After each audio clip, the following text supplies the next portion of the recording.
Chapter 4. When our adventurers rescue a woman from certain death. 26th of October. They stopped near a village where they heard the sound of strange musical instruments. Their guide went to discover what was happening, and he was soon back with the news. The people of the village, their guide said, were celebrating a local tradition called sati. Our travellers immediately wanted to know more about it. The guide told them that when a woman's husband dies, his wife must die with him, and they burn her alive in a big fire. The name of the woman is Mrs. Aouda, He told them. and she's very beautiful. Everyone knows her. She is from a rich family. Her father was a businessman in a town near Bombay. Her parents sent her to a European school in Bombay. She learnt European languages there, and she has European ways. Her parents died, and she had to marry an old prince.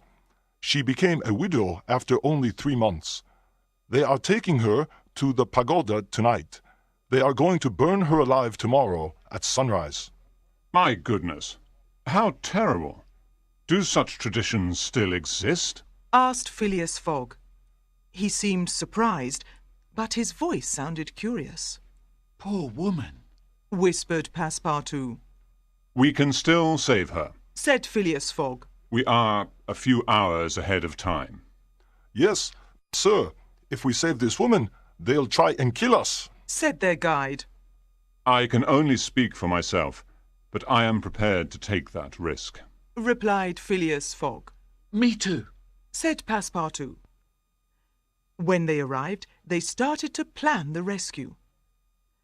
Unfortunately, there were guards all around the pagoda, and so they decided that it was too dangerous to do anything. They were about to leave when Passepartout said that maybe he had an idea.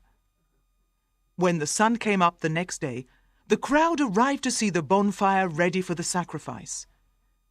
Our travellers disappeared among the people. They saw the dead prince and his young wife through the smoke. Phileas Fogg prepared himself to run towards the fire in a final effort to save Mrs. Aouda, when suddenly a terrified cry came from the crowd. Her husband was not dead. He stood up in the flames, took his wife in his hands, and ran in the opposite direction to the crowd. It was not difficult to imagine Phileas Fogg's surprise when he later discovered that the woman's husband was Passepartout. A few moments later, our heroes disappeared into the forest with their new travelling companion, followed by the angry guards. Mrs. Aouda slowly started to wake up when they reached the station at Allahabad. Phileas Fogg thanked his guide for his loyalty and gave him the elephant. For a young guide, an elephant like Kiauni was a big present. He could make a lot more money now that he had his own elephant. He was very happy and continued to thank Mr. Fogg and the others until they left. On the train to Calcutta, Phileas Fogg and Passepartout told Mrs. Aouda all about their adventure. Mrs. Aouda couldn't believe it. These men risked their lives for her. At 7 o'clock, they arrived in Calcutta. The ship for Hong Kong did not leave until 12 o'clock midday. Fortunately, they were still on time. Inspector Fix was also on his way to Hong Kong. How did he know they were there? How did he get there? That remains a mystery. But one thing was sure. Inspector Fix was determined to arrest Phileas Fogg, and he had a plan. He just had to wait a little longer. After the ship stopped for a short time in Singapore, it continued on its way to Hong Kong, where, on the morning of the 6th of November, a boat going to Yokohama in Japan was waiting for them. Unfortunately, they arrived a day later than planned because of a bad storm. Oh no, Thought Passepartout. the boat will leave without us, and my master won't win his bet. When they were at the port, Phileas Fogg and Passepartout walked towards the captain of a small boat.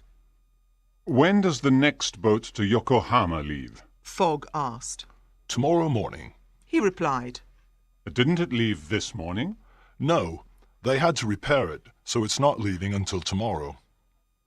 Passepartout was very happy to hear this good news and shook the captain's hand. The captain was a little surprised. Phileas Fogg simply wrote how late they were in his diary. The 6th of November, -24 hours.